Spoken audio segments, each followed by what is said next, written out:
Cae la noche y antes de dormir, como todos los jueves a las 8 de la noche, se encienden las cámaras, se abren los micrófonos y Melissa y Jorge nos sentamos en este sillón a conversar de diferentes temas de la vida. Jiménez, ¿cómo estás? Muy bien, ¿y tú? ¿Cómo estás? Muy bien. Muy motivado para el programa de hoy. Como siempre, con toda la energía y con toda la película puesta para un episodio más, episodio número 9 de Antes de Dormir, este podcast que hacemos con mucho cariño y pues realmente como con mucha pasión.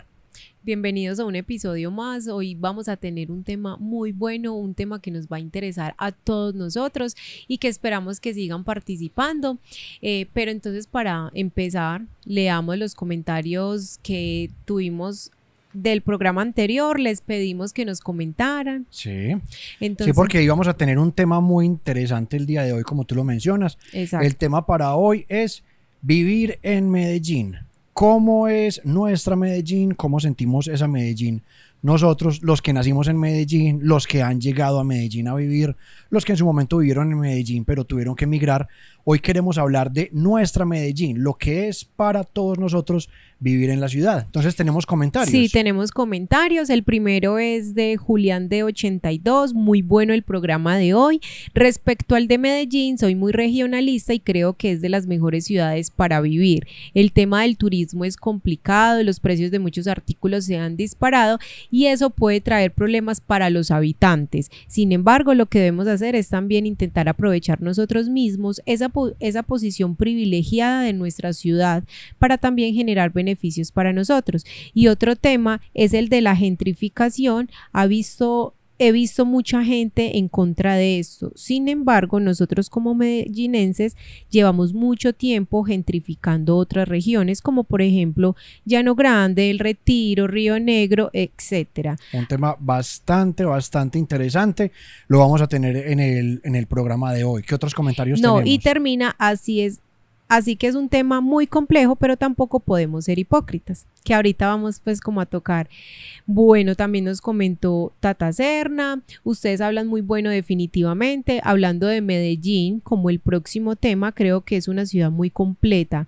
No soy de Medellín, pero veo que Medellín ha sido envidiada por las amplias cualidades que puede tener, como la movilidad, inclusión, la regionalidad que ha hecho que las personas cuiden y respeten el metro, por ejemplo. El problema de los arriendos es algo complejo porque hemos apoyado el turismo, pero no han puesto límites y ahí pienso yo que comienza el error. Lugar recomendado para visitar que juega con el ahora y el antes de Medellín, creo que sin duda es Café de Otra Parte. Saluditos y para adelante con este proyecto, que cada problema se pone mucho más interesante. También, Cada programa es un problema definitivamente. También nos comentó Manuela, dice, propongo un tema y es el amor propio estando en pareja. Cómo las personas que están en una relación se enfocan más en complacer al otro y se olvidan de ellas mismas.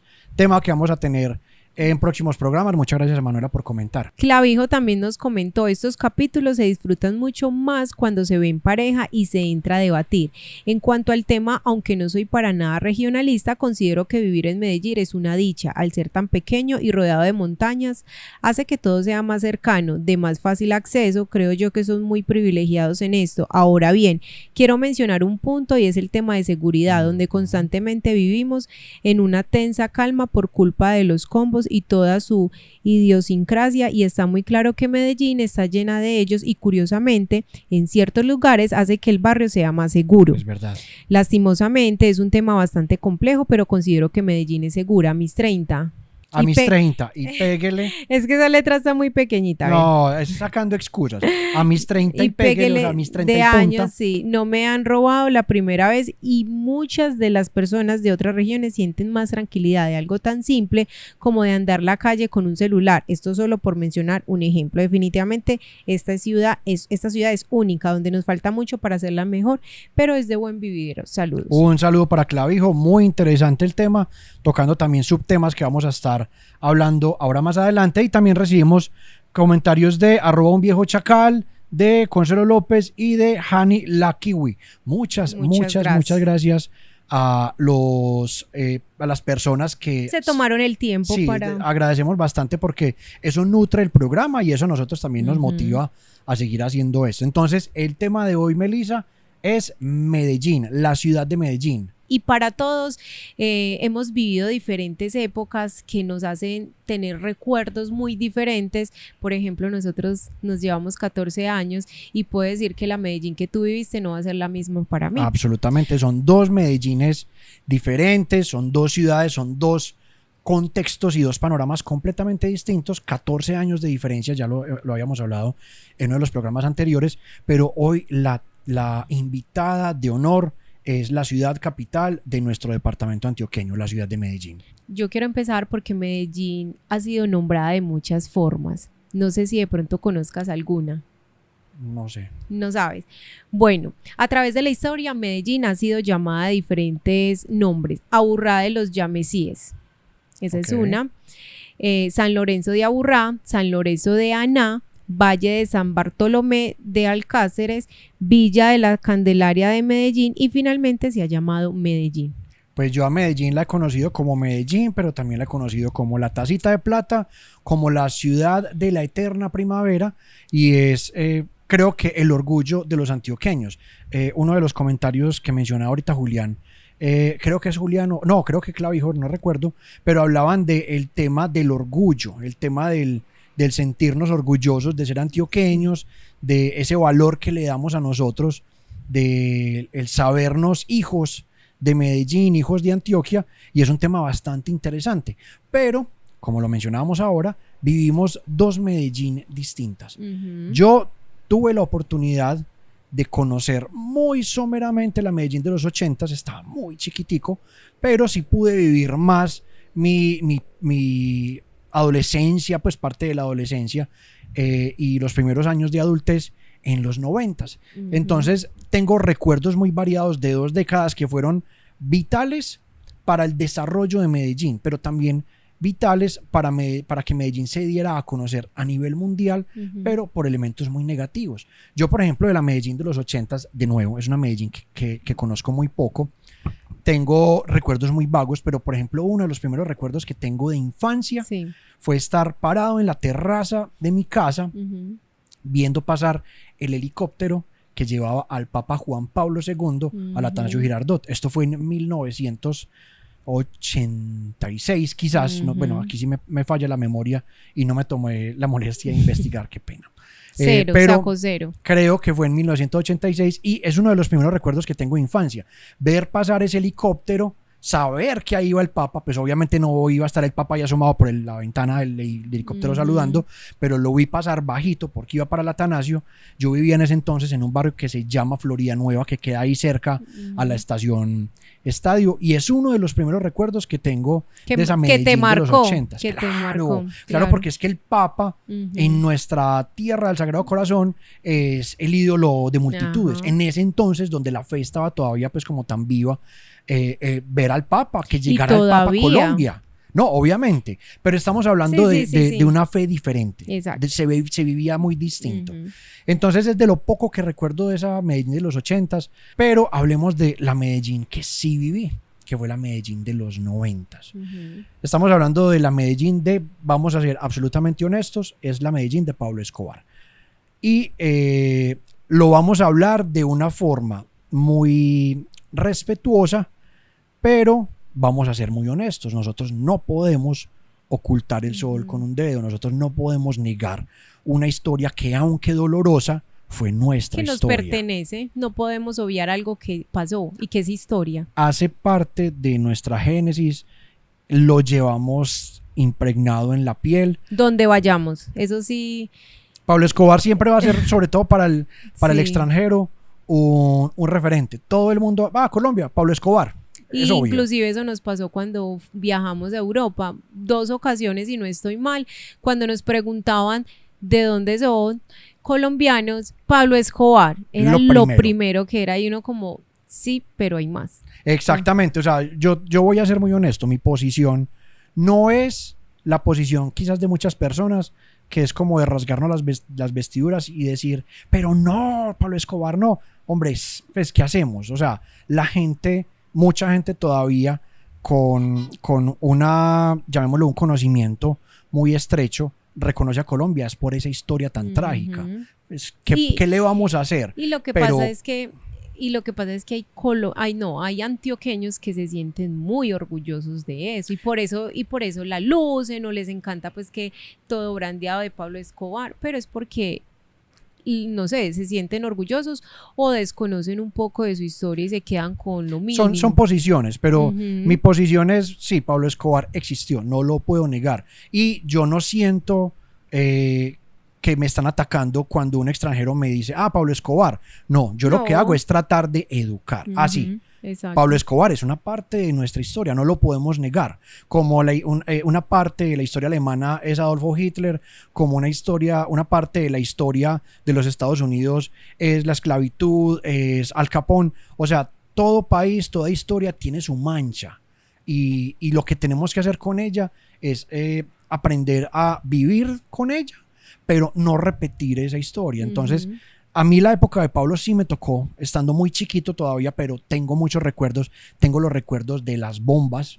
Yo en ese entonces vivía en la Villa de la Burra y recuerdo mucho el sonido, las explosiones, lo impactante, y recuerdo mucho, era una Medellín que no estaba tan llena de edificios altos y de rascacielos, entonces tenías una panorámica muy limpia, y una de las cosas que yo más recuerdo, de esas cosas que se quedan talladas en tu retina, eran los hongos de humo. Las humaredas negras. Y más o menos ¿cuántos años tenías? No, mira que estamos hablando del año 91, 90, que son como los años que más recuerdo, y yo estaba todavía muy chiquito, tendría 9 años, 9 años quizás, para los 10 años, y recuerdo mucho eso. Recuerdo lo impactante que era ver noticias. En ese entonces las noticias no eran todo 2 o 3 horas como son ahora. Las noticias eran cortas, era a mediodía media hora y en la noche media hora, y esa media hora era cargada de atentados, de sicariato, de un país que sangraba, de una juventud que se estaba yendo porque era un estado que abandonaba. El abandono estatal era palpable. Los jóvenes de la época, sobre todo los jóvenes de los barrios periféricos, eran la población más vulnerable y encontraban en el sicariato una forma de, por un lado, de reconocimiento, una forma de crecer a destiempo, de madurar demasiado pronto, de poder proveer en sus familias, de tener la mejor pinta, de tener las mejores novias, porque en ese entonces el estatus en la periferia era ese, ser bandido, ser sicario, hacer parte de los combos. Entonces era una Medellín en la que los jóvenes tenían una participación activa, pero porque eran los gestores y ejecutores de una violencia que dolió muchísimo. Y yo sé que muchas de las personas que quizás están viendo este podcast recuerdan esa época, porque fue una época muy dolorosa, fue una época de muchísimas fuertes, y fue una época que le hizo mucho daño a esta Medellín y obviamente a toda Colombia, pero Medellín en esa época era la ciudad más peligrosa del mundo, y no era una exageración. Realmente vivir en Medellín era aterrador. Era aterrador.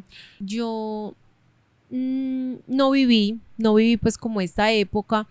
Sin embargo, yo nací en Medellín, pero toda mi vida he vivido en Bello, ya sí, desde que nací.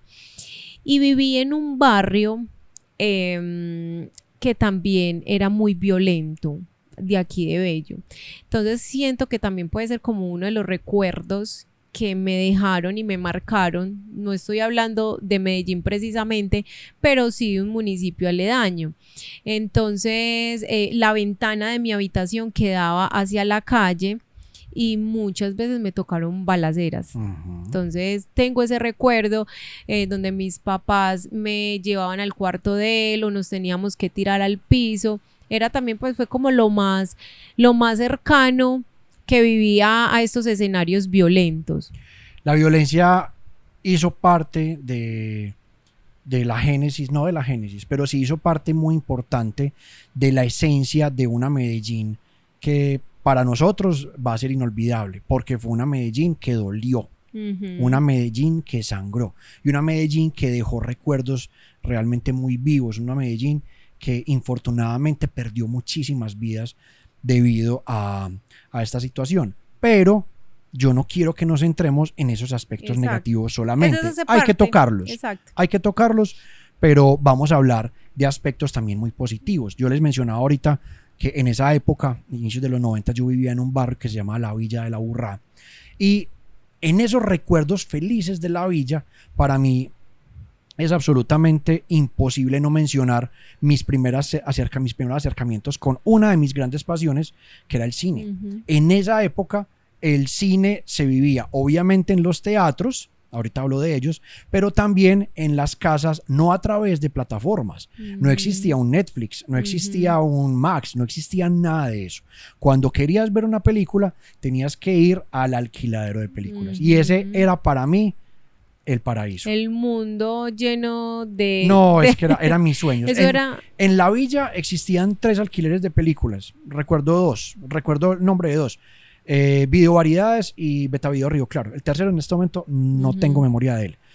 Pero yo recuerdo tener cuenta en ambos establecimientos. En los 2 lugares llegaba a alquilar películas. Y era muy bacano el hecho de vos entrar a esos lugares y empezar a pasar por todos esos estantes llenos de carátulas de VHS. Eso es lo que ahora es un Dollar City, por ejemplo, que uno Para entra mí, sí. y eso genera una satisfacción y uno todo lo que ve lo necesita. Todo se lo quiere ver y era una experiencia muy bacana. Muy bacana, sí. A veces dejarte llevar por la carátula, porque en ese entonces quizás había, reseñas de cine en el colombiano, pero no tenías cómo ver reseñas de cine en internet, porque el internet no existía. Quizás había un programa especializado en cine, pero de resto todo era, ¿qué tal esta carátula? Me llamó la atención, veamos esta película. Y era algo muy interesante de vivir el cine de esa forma. Era como amor a primera vista. Y yo eso también lo viví, pues en Bello también, es que eso como se volvió tan común y era la única forma de uno poder acceder a películas o algo audiovisual, habían estos locales, a mí me encantaba también. Lo que pasa es que a usted le tuvo que haber tocado fue DVD, a usted no le tocó VHS. Yo tuve algunos, pero a mí me tocó DVD, pero... Sí, alquiler de DVD, que era muy normal también. Era muy normal, pero los VHS, sí, en las fiestas y todo eso queda grabado en ese. Lo que pasa es que es otra cosa, o sea, esa ya era la grabación, que en ese entonces se grababa en esos tacos. Sí. Pero para ver películas, a ti te tuvo que haber tocado DVD, porque es que el VHS desapareció. Sí, es verdad, DVD.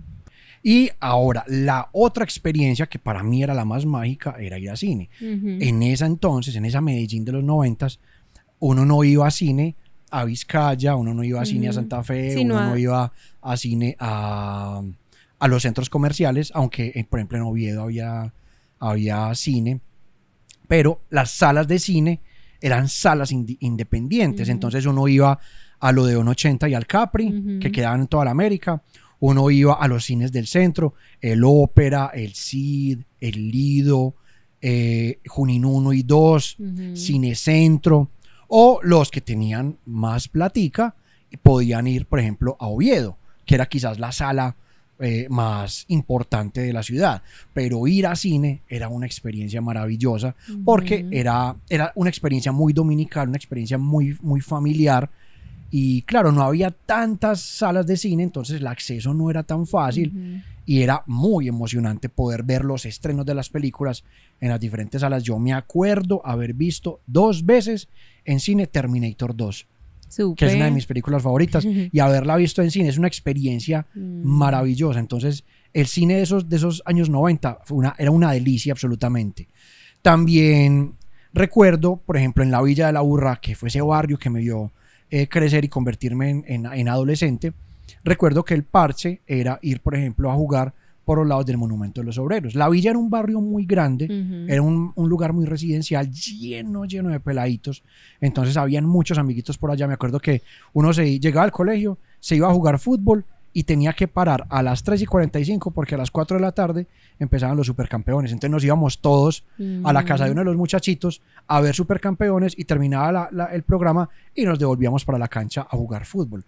Entonces esa televisión también nos crió mucho a nosotros. Y mira que en esa época, y también lo hablo por mí, que no me tocó tanto pues como lo tecnológico, el internet. así se veía y se sentía Medellín. O sea, se vivía en la calle, se vivía como los juegos callejeros con los amigos.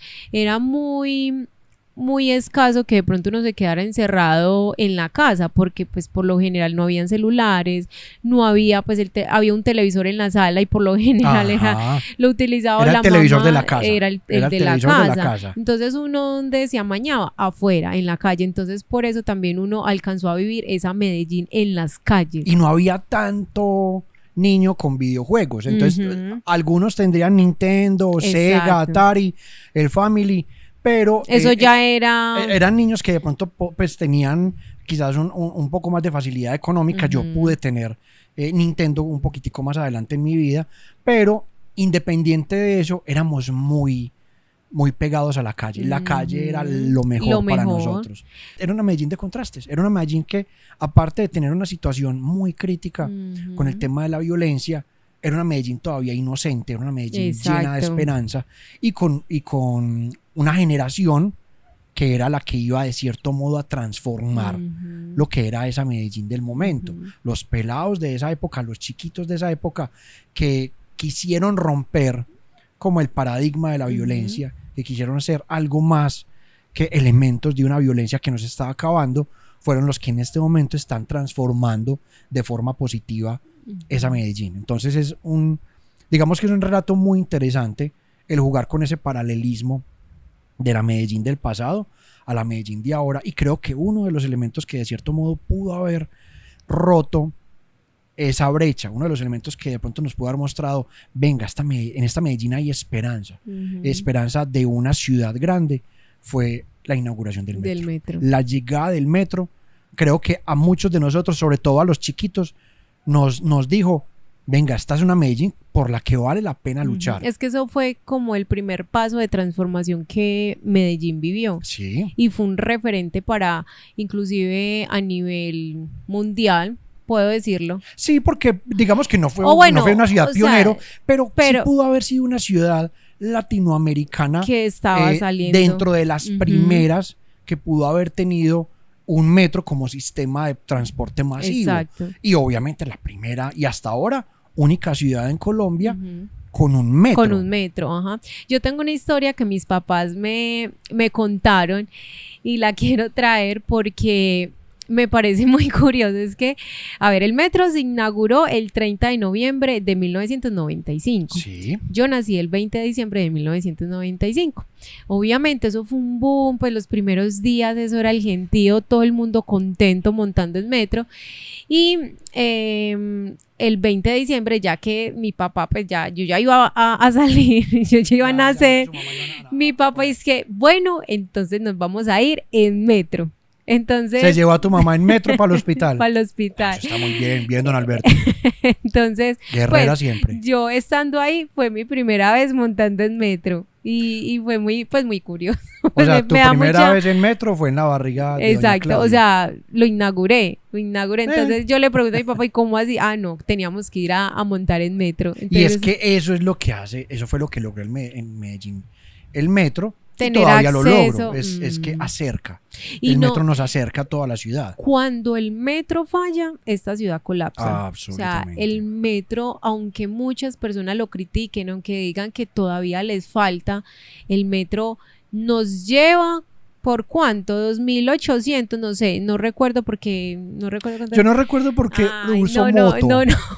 No, porque no recuerdo. Yo tampoco me acuerdo. Sí, pero de todas formas es una forma de transporte muy económica. Muy económica que te acceso. Lleva de norte a sur. Sí. O sea, estamos hablando de Niquía hasta La Estrella. Y a través de sus sistemas integrados conecta los 4 polos de la ciudad. Es algo maravilloso. Y es digno de admirar. Yo tengo mi recelo y tengo mis posiciones quizás críticas sobre el metro, pero por cosas que ya son muy puntuales para mí, el tema de la cultura metro. Hay cosas que a mí no me gustan, no porque sea un inculto, sino porque siento que son imposiciones, pero estas son posiciones ya muy personales. Sin embargo, no por eso desconozco el impacto que tuvo el metro de Medellín, que ha tenido el metro de Medellín en nuestra ciudad y lo que provocó el convertir esta ciudad en una ciudad transportada a través de un sistema tan avanzado y tan organizado. Bueno, hay un tema que a mí me llama mucho la atención, que quiero conocer a través de tu experiencia, y es: Medellín tiene dos momentos que para mí son muy importantes y son muy de nosotros.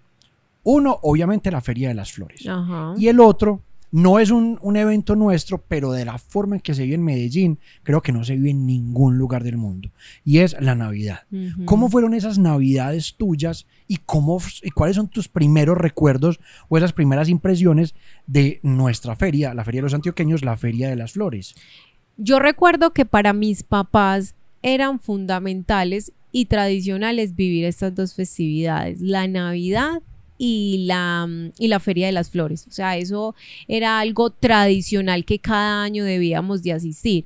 A las Ferias de las Flores, como te lo digo, desde que tengo conciencia, yo recuerdo asistir a esto. Entonces hacíamos como todas las festividades, íbamos a los toldos que inicialmente no cobraban y ahora pues es muy comercial. Entonces vivíamos esa fiesta antioqueña que la sentíamos, los carros antiguos, el tema de los silleteros, ir a Santa Elena, eso también, eso cada año lo vivíamos. Ahora se vive de una forma muy diferente, pero todavía lo seguimos viviendo. ¿Y la Navidad? Y la Navidad también era tradición asistir a los alumbrados. Entonces los alumbrados, los que son en el río, hacíamos esas caminatas, a mí me encantaba, o sea, yo sentía que eso era vivir en Medellín como en todo su esplendor, o sea, vivir realmente lo que es Medellín. Entonces hacíamos esa caminada, nos tomábamos fotos, comíamos.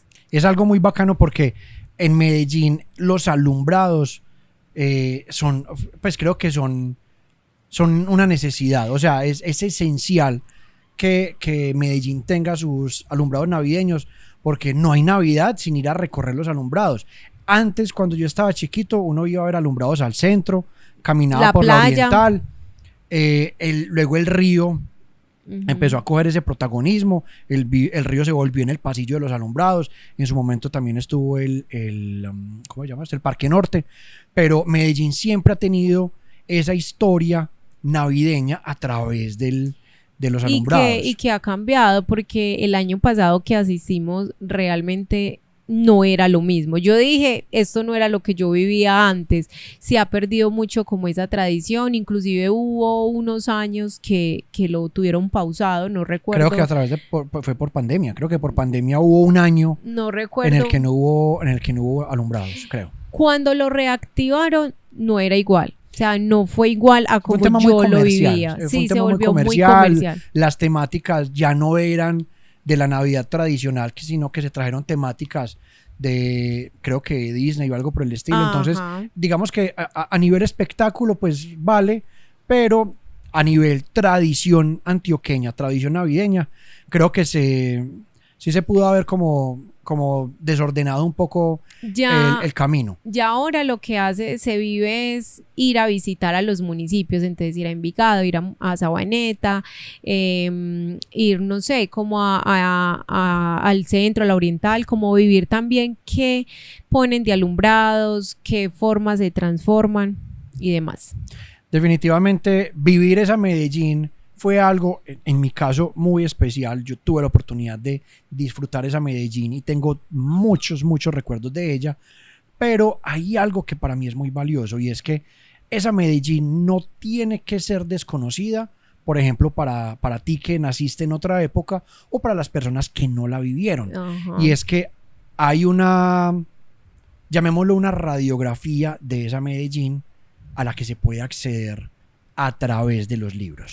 A mí me gusta mucho leer esos libros de historia que me lleven a una Medellín de los años 80, de los 90, que me den otra perspectiva. Sí. Entonces quiero como recomendar algunos de los libros que sé que si una persona le gusta leer historia o le gusta como volver a una Medellín antes que se vivía, sus barrios, les voy a recomendar unos libros. A ver, yo los traje. hice la tarea. Muy bien.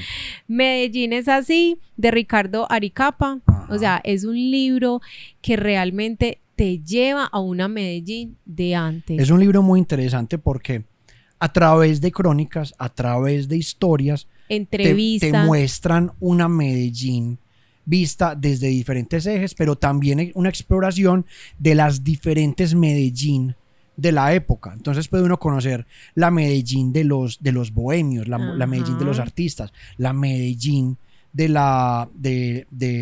la prostitución. Ajá. O sea, es la visión de una Medellín desde sus actores, Ajá. desde las personas que la vivieron. Y es súper interesante, desde el primer momento empiezan a contar historias que te atrapan y realmente conoces un poco más de Medellín. ¿Qué más tenés por ahí para recomendar? Bueno, tengo El olvido que seremos. Este es un libro que yo sé que muchos se lo han leído. Sí. No habla específicamente de Medellín, pero sí toca momentos importantes de nuestra ciudad y cómo la violencia se llevó a un ser querido.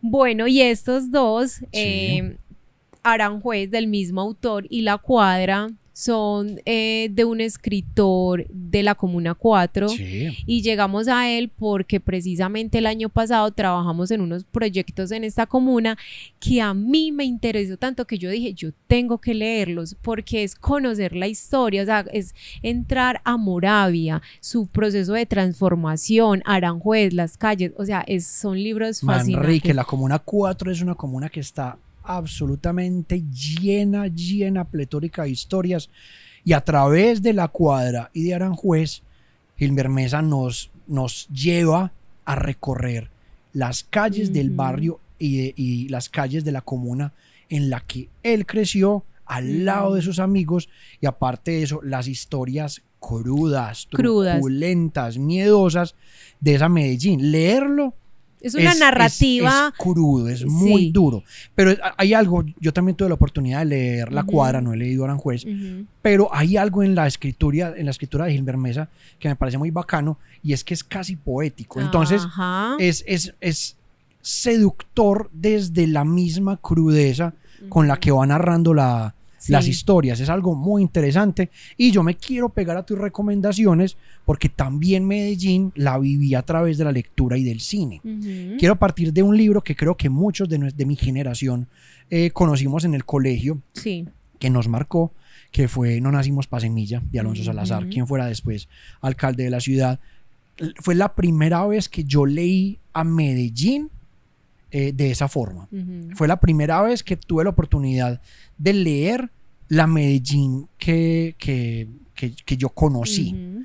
Y esto me llevó a leer El peladito que no duró nada, de Víctor Gaviria. El peladito que no duró nada tiene algo muy particular, y esto lo descubrí mucho tiempo después de conocer su historia, y es que es la historia contada de... No, déjeme retomar.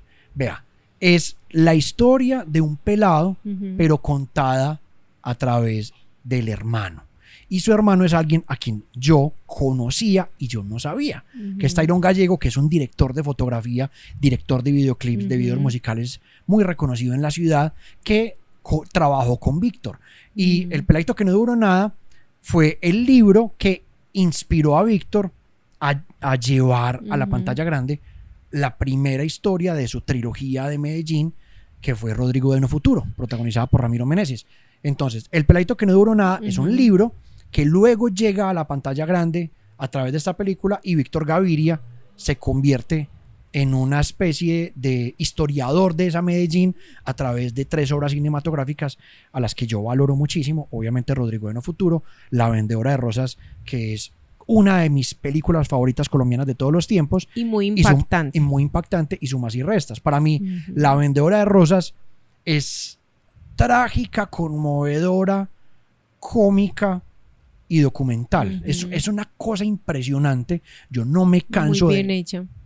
No me canso de verla, no me canso de admirarla, no me canso de adorarla, de sentirme muy orgulloso de lo que Víctor Gaviria hizo con esta película. Un saludo para mi amiga Heidi, que junto a ella y a otro gran amigo, Diego Marulanda, nos sentábamos a repetir los diálogos de la vendedora de rosas. Es que eso nos pertenece a nosotros. Nos la sabíamos de memoria. Es una película que me la he visto cualquier cantidad de veces. La disfruto entendiendo la crudeza de lo que estoy viendo. Entonces, el arte también tiene una huella en esa Medellín. El programa de hoy va a ser larguito, pero lo toreamos. Otra de las cosas que pues los libros, las películas, la música, todo lo que nos lleva a la historia, lo que era Medellín, también hay algo que a mí me gusta hacer mucho y lo vivo con la familia de Jorge, con las tías y el papá. Cuando yo me siento a hablar con ellos, ellos me transportan a una Medellín de antes. Entonces el papá de Jorge se empelicula, no, que la avenida Junino, que esto, o sea, empiezan y yo soy como que haciendo en mi cabeza lo actual, pero para la cabeza de él no, inclusive él dice, no, entonces está yo no sé qué, porque, o sea, recuerda la tienda, la panadería, y Jorge es como, no, pa, eso ya no existe, pero es volver, o sea, hablar con los abuelos, hablar con las tías que vivieron, trabajaron tantos años en Medellín, es también ellos recordar y traerlo a la actualidad. Ellos vivieron otra Medellín muy distinta a la tuya, muy colonial, muy distinta a la mía, sí. Pero también es parte de lo que es esta ciudad. Es que esta ciudad tiene muchísimos años de historia y cada persona ha dejado su huella en esa historia. Esta Medellín es el resultado de millones y millones y millones de personas que estuvieron antes de nosotros y obviamente ellos tienen su Medellín. Lo que nosotros estamos haciendo, ellos también lo hacen. Mi papá le encanta recordar esa Medellín. Entonces, qué bueno de cierto modo también poder compartir con sus padres, con sus abuelos, con sus tíos, esas historias de su Medellín y la Medellín de ellos. Eso nutre muchísimo la perspectiva que tenemos de esta ciudad que tanto queremos. Bueno. Otro de los temas que queríamos tocar en este programa, que lo habíamos inclusive mencionado desde la semana pasada que les dijimos cuál era el tema de hoy, es el tema del turismo. Y este es un tema que en este momento pues tiene mucha influencia en la opinión pública, aunque Medellín siempre se ha visto como una ciudad turística, una ciudad de puertas abiertas al turista. Inclusive desde hace muchos años el metro anuncia en sus estaciones la próxima estación en español y el inglés, menciona los lugares o las cosas que encuentra aledañas a la estación en ambos idiomas. Eso desde ese entonces nos mostraba que Medellín se estaba convirtiendo en una ciudad de puertas abiertas para el turista. Para los extranjeros, para que se sintieran cómodos y supieran para dónde van, de dónde vienen, todo lo demás. Entonces el turismo ha venido cogiendo mucha fuerza desde hace mucho tiempo. Sin embargo, ahora hay una percepción quizás negativa por situaciones que han pasado. Obviamente eso no se puede desconocer, pero la gente está empezando a cuestionar y como a puntualizar esos elementos negativos del turismo para convertirlo en algo negativo para la ciudad, sabiendo que es algo que durante muchos años ha dinamizado mucho la economía, ha permitido que la ciudad sea vista con otros ojos. Eso también ayuda, pero estos aspectos negativos tienden a ser un problema en este caso para nosotros. Yo no estoy en contra del turismo. Yo considero que el turismo trae cosas muy positivas para el crecimiento local, para el comercio, o sea, es muy positivo, pero como lo mencionas, hay un lado oscuro del turismo. Quizás uno de los lados más oscuros es lo que se ha convertido en el turismo sexual. Medellín se ha convertido en una ciudad demasiado atractiva para los turistas en general, pero el turismo sexual se ha convertido casi que en una economía por sí misma en esta ciudad. Muchos extranjeros vienen a la ciudad buscando una paisa. Exacto. Inclusive en TikTok he visto como un par de videos donde se rumora, donde hay personas que afirman que en el extranjero ofrecen este tipo de paquetes que te enseñan cómo conquistar una paisa, llevártela a tu país y que se casen. Exacto, inclusive en el video mencionabais que sí, esos grupos que usted ve de hombres, que en el Parque Berrío, que como turistas tomando fotos, realmente están mostrando la dinámica de cómo, o sea, muestran la ciudad, pero de cómo llevarse una paisa. Y obviamente los hombres que vienen con estas intenciones, pues no va a ser pues bien vista. Y ese es un caso concreto. Lo que pasa es que hay otro tipo de situaciones. Aquí estamos hablando de cierto modo de un hombre que está buscando Exacto. una compañera, pero también hay muchísimos casos de hombres que vienen a buscar es un rato, Exacto. que vienen a buscar una vieja. Mujeres de compañía. Exactamente, que durante la noche puedan hacerle de todo y después adiós. Y Exacto. la cosa es que hay muchas mujeres también que se están prestando para eso, están viendo el potencial económico en eso. Exacto. Y la cosa es que también eso está empezando a convertirse en una problemática de seguridad en nuestra ciudad, porque todo hay que decirlo, muchas veces ya entonces algunos pillos o qué sé yo están viendo en esa oportunidad o están viendo en esa situación una oportunidad para, bueno, Exacto. instrumentalizar la nena linda del barrio. Venga, póngase esta minifalda, lo que sea, vaya, seduzca y usted lo va a llevar a este lugar y allá lo vamos a estar esperando y escopolamina o atracos o paseo millonario. No, o sea, ¿a qué voy como con esto? No todo el tema del turismo es malo y no todo lo del tema del turismo es culpa del turista. Y esto lo menciono porque puntualmente hay un tema que ahorita tiene muchísima fuerza y es el tema de la gentrificación. Entonces en Medellín la palabra de moda ahora es gentrificación. Ahora los arriendos están por los cielos porque hay un exceso de extranjeros que encontraron en la ciudad el lugar ideal para pasar el resto de sus vidas, porque aquí se vive más barato de acuerdo a la conversión de su moneda, por el clima, por todos los beneficios que tiene esta ciudad, que son muchísimos. El extranjero encuentra la posibilidad de comprar una casa acá a precios que son muy asequibles para ellos, que para nosotros son elevados, altísimos, y la dinámica está cambiando. Pero entonces ahí es donde yo me pregunto, Jorge Grajales, de nuevo, con todo respeto y una posición muy personal, entonces el tema de la gentrificación es culpa del extranjero porque se viene para acá, o es culpa de los propietarios que ante la situación están diciendo, no, venga, vamos a subirle el precio a esto, porque la gente a mayor demanda, mayor incrementan los precios. Y ahí, exacto, ahí el propietario lo ve como un negocio y entonces saca a sus inquilinos y les dice, no, a ver, para mí eso no es negocio, chao, y mejor utilizo pues, o mejor, o prefiero los extranjeros que me están pagando por día o por semana. Con dólares. Con dólares, con dólares. Entonces, o sea, eso es algo que nos ha afectado mucho a nosotros como antioqueños, como paisas que vivimos y nos estamos dando cuenta que los precios suben, que ya no es lo mismo, pues igual eso es normal, pero que ya uno no puede encontrar un plato súper barato porque ya los precios los han subido. Algo pues que no quiero que se me escape y es que la Medellín de antes, pues de pronto las zonas han cambiado, pero cuando uno iba al Poblado, a Provenza, o sea, el ambiente se veía y se sentía de una forma muy diferente. Ahora ya no provoca ir a estos lugares. Es muy extraño porque se siente inclusive a veces agresivo visualmente, o sea, como que ha cambiado la estética de los lugares. Antes era fiesta, sí, era vida nocturna muy interesante, pero ahora se siente un ambiente inclusive pesado, por lo menos para los locales. A veces sentimos que lugares que antes eran muy tradicionales de la fiesta, como el Lleras, la 10, algunos de esos sectores, se han convertido más en mecas para el turista que viene a buscar paisas.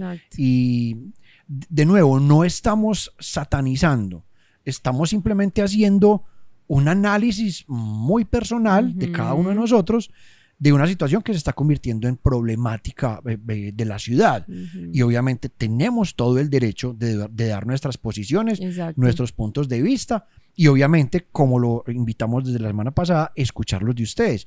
Y por ejemplo, uno de los comentarios que hacía Julián David, creo que fue el usuario que nos escribió, él hablaba también de como la dicotomía, la dualidad que se presenta donde ahora los paisas estamos casi que convirtiéndonos en xenófobos. Eso viene ocurriendo desde la llegada masiva de venezolanos a nuestro país, entonces se empieza a generar esa sensación de que entonces ya no queremos a los venezolanos porque están acá, están invadiendo, no sé qué, un montón de términos despectivos y agresivos con los que estábamos tratando a los hermanos venezolanos.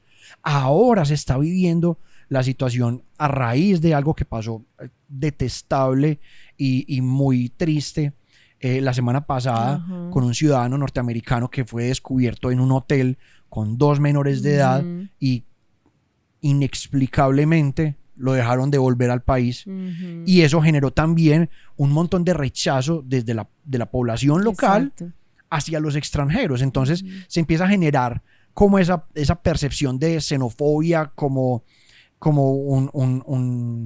una sensación de desagrado o de rechazo hacia el extranjero, cuando nosotros tenemos que ser muy honestos, y yo soy el primero a aceptarlo porque tengo mucha de mi familia en los Estados Unidos trabajando muy bien y creando sociedad desde allá, pero muchos colombianos emigraron de esta ciudad, de este país, en esa época difícil de Medellín a otros países, y ahora hay muchísimos colombianos en los Estados Unidos, en España, en Argentina, en Canadá, en muchos países donde quizás hay una mejor economía, mayores posibilidades de trabajo, y cuando nos rechazan en esos países, cuando recibimos ataques xenófobos, ahí sí nos sentimos aludidos y ahí sí no está bien tener esa posición de rechazo hacia los extranjeros. Entonces hay que hilar muy delgado, hay un dicho que es no mirar la paja en el ojo ajeno.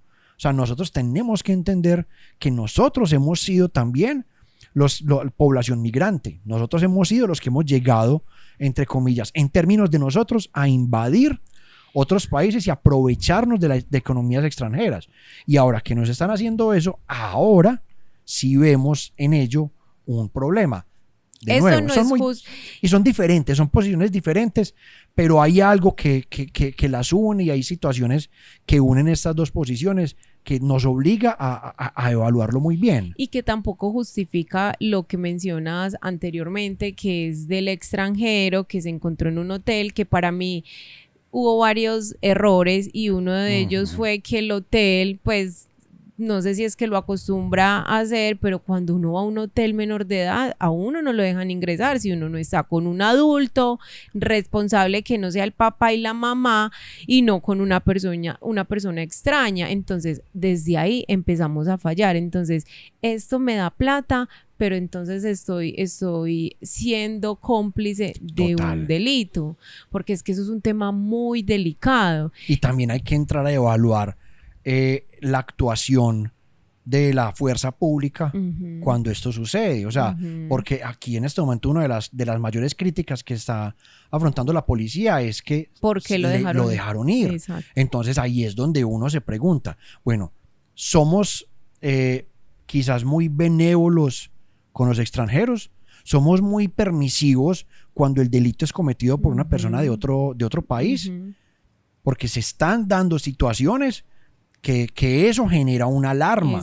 Y a mí me ponen a pensar. Entonces, como el extranjero aquí muchas veces se ha endiosado porque trae dólares, porque habla inglés, porque es alto, porque tiene ojos claros, lo que sea, muchas veces entonces cree uno, entonces tienen derecho a todo. Exacto. O sea, como darles esa libertad, que inclusive eso ha pasado con los feminicidios que se han presentado constantemente, que vienen extranjeros, que entonces la encuentran en una maleta. Pues a mí eso me parece increíble y muy delicado. Es un tema de coger con algodoncitos, es un tema muy delicado, pero mi postura en este caso es el turismo no es malo. El turismo no es un problema. Pero el turismo ha traído problemas que hay que darles manejo. Y quizás muchos de esos problemas ya se les ha dejado coger mucha ventaja. Y que se han normalizado. Porque es que, o sea, el turismo bien hecho, o sea, aquí hay lugares de transformación como la Comuna 13, que ven una problemática, algo positivo para mostrar al turista Pero ya normalizan muchos hechos que uno dice que hubo, o sea, ojo que si esto se coge ventaja, es delicado. Y yo siento que estamos también en ese punto. Hay muchas cosas que se están normalizando por el simple hecho de, no, es que él es extranjero, no, es que él está gastando, o es que tiene a mi familia bien. Entonces, hasta ahí. La situación es delicada, pero estamos a tiempo. Y aquí es donde uno, de cierto modo, alza su voz y pide a las fuerzas del poder, pide a nuestros gobernantes, pide a las personas que toman decisiones, pilas con esto. O sea, esto es algo que nos está afectando a todos. Esto es algo que está creando problemáticas que quizás antes no teníamos, y como todo hay que ir adaptándonos al entorno. Mi posición sigue siendo: extranjeros, turistas, bienvenidos, vengan mientras sea a aportar. Y maravilloso. Que sea sano, exacto. Maravilloso. Y más porque Medellín tiene mucho por ofrecer. Aquí realmente la gente, y eso es otra cosa, la gente que viene acá se enamora de Medellín. Sí. Y no solamente, pues, o sea, se enamora de la gente, se enamora de la amabilidad, de la gastronomía, se enamora de los lugares. O sea, nosotros tenemos mucho por ofrecer, pero que sea un turismo sano, un turismo que nos permita crecer localmente.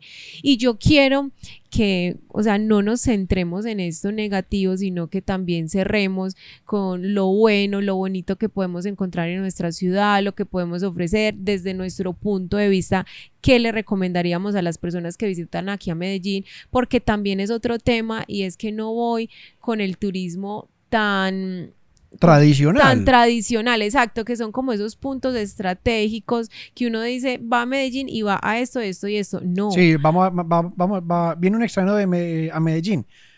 Venga, llevémoslo al pueblito paisa y luego nos Parque vamos Botero. para el parque, a ver las esculturas del Parque Botero. Exacto. Y luego lo llevamos a la Comuna 13. Ese es como el recorrido tradicional. Ese es el recorrido tradicional. Sin embargo, nosotros acá en Medellín tenemos mucho que ofrecer. Hay puntos que inclusive ahorita lo mencionamos, pero a mí me encanta hacer estos recorridos nocturnos en Medellín, porque es que la Medellín nocturna es diferente. Entonces, visitar los barrios que uno no se atreve a ir, entonces eso es otro tipo de turismo que la gente no está acostumbrada y que normalmente no ofrecen. Yo creo que es también un deber o una responsabilidad nuestra como habitantes de Medellín, habitantes de Bello, habitantes del área metropolitana, el mostrar, no ofrecer, el mostrar quizás lugares, nuestras joyas escondidas. Todos tenemos lugares que los consideramos muy propios. Por ejemplo, a mí me encanta el centro de la ciudad. Yo me enamoré del centro cuando tuve uno de mis primeros trabajos después de salir del colegio, que yo trabajaba en una bodega de insumos para confección en todo Cúcuta, entre Colombia y Ayacucho, en pleno hueco, y allá trabajé 8 años. Y en ese entonces fue que yo descubrí el centro. Mi papá, desde que yo estaba muy chiquito, nos llevaba a nosotros al centro a cine, él a jugar billar, y recorríamos mucho el centro. Entonces ya tenía cierta cercanía con el sector, pero cuando lo pude conocer como trabajador, cuando me tocaba recorrer las calles del Hueco, conocer mucha gente en los centros, en los almacenes, conocer otros bodegueros y demás, descubrí un centro que era desconocido para mí. Y a mí el centro me parece un lugar encantador. Claro, tiene sus situaciones, tiene sus lugares de pronto no muy agradables, pero yo, cuando alguien viene al centro, viene a Medellín, yo le digo, no se pierda el centro, péguese una pasadita por Junín, tómese alguito, cómase alguito en el Astor, o pase al, ¿cómo se llama al Salón Versalles? Bueno. También al Málaga, es un gran lugar junto a la estación del metro San Antonio, y es un lugar que es como que se hubiera detenido en el tiempo. Es un lugar donde se respira tango, se respira música tradicional, es un lugar maravilloso. El centro tiene muchísima magia. Yo reconozco que a mí me daba mucho miedo el centro, y reconozco que no lo conocía completamente, me daba pavor ir. Yo iba con mi mamá cuando íbamos a comprar los estrenos. Todos, yo creo que el todos. El estreno para diciembre era como, o sea, cuando me llevaban, ¿cierto?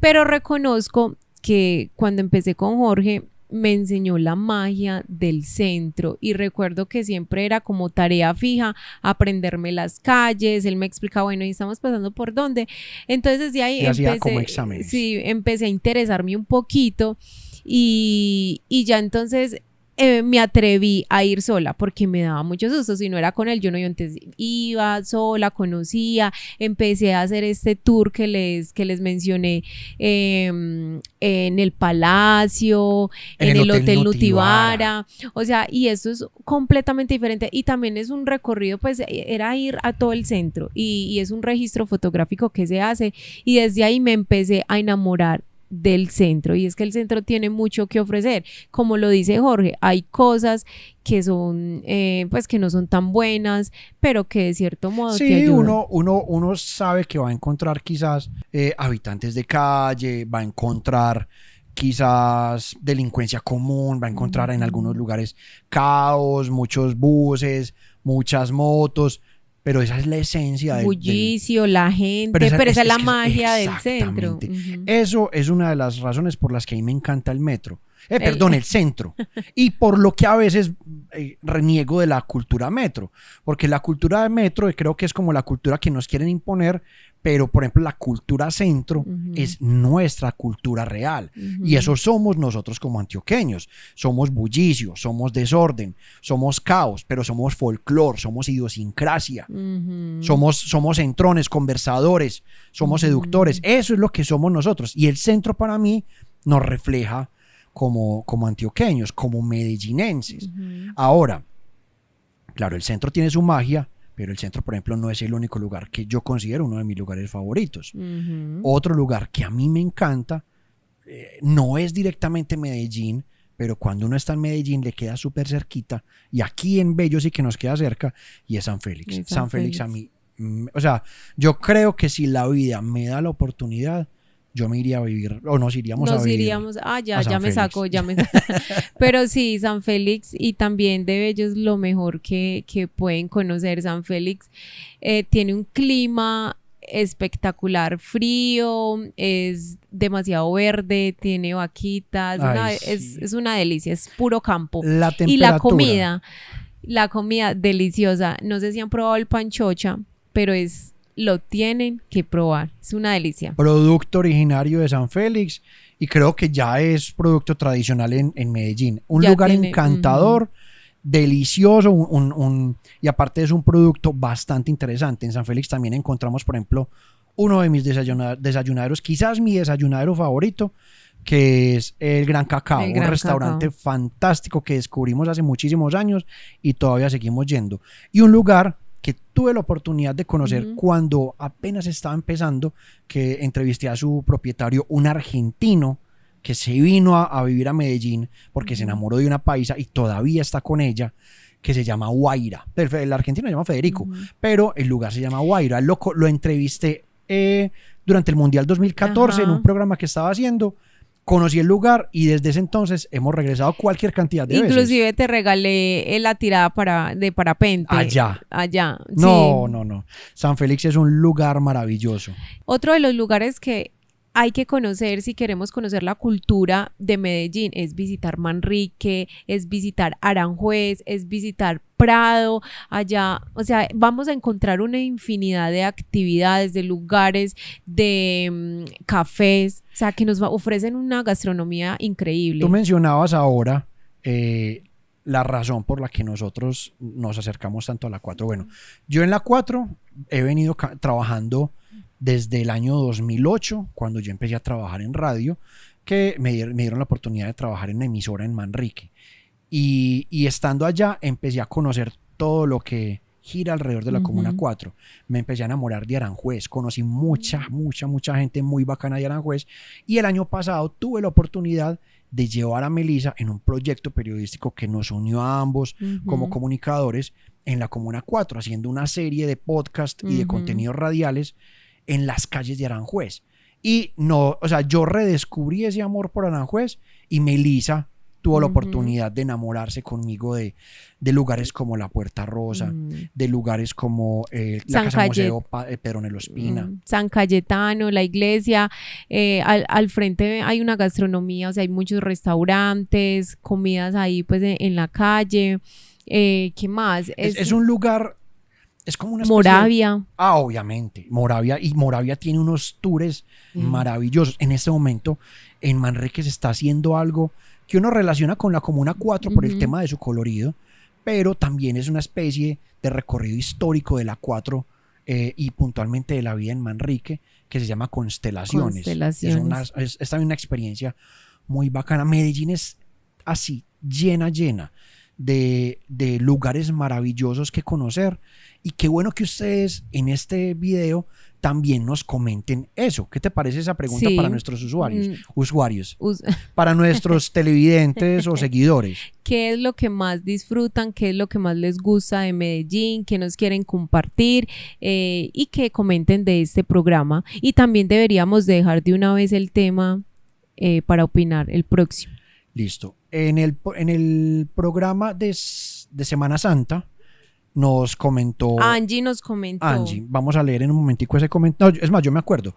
Angie nos comenta en ese programa que nos sugiere un tema, y es la eutanasia y la posición, nuestras posiciones frente a esta decisión, que para unos es una alternativa y para otros, desde el moralismo, debería estar fuera de toda consideración. Entonces vamos a enmarcar ese tema en uno global, y es la muerte, el duelo. ¿Cómo enfrentamos la muerte? ¿Cómo asumimos el duelo? ¿Cómo lo vivimos? ¿Cómo lo superamos? ¿Qué hacemos para continuar viviendo sin un ser querido? Entonces tenemos dos invitaciones. Cuéntenos cuál es su lugar favorito de Medellín. Queremos saber y queremos conocer sus posiciones. Y también, si quieren, participen del próximo tema. La muerte, el duelo, cómo vivirla, su posición frente a la eutanasia. ¿Cuáles son las características que de pronto a usted le teme de la muerte y lo que de pronto le pueda generar curiosidad? Esa es la invitación, y este programa tan largo se acabó en este momento, Melissa. Ya se acabó, pero muchas gracias por compartirnos todas esas opiniones, todas esas recomendaciones. Seguimos abiertos a escucharlos, a que nos comenten, nos dejen comentarios, todo lo que nos quieran decir lo vamos a leer. Muchísimas gracias, nos vemos el próximo jueves a las 8 de la noche. Recuerden, estamos en Instagram y TikTok, en YouTube, en Facebook, en Spotify. Así que por favor, sigan escuchando antes de dormir. Gracias por apoyarnos y nos escuchamos entonces la próxima semana. La próxima semana. Chao.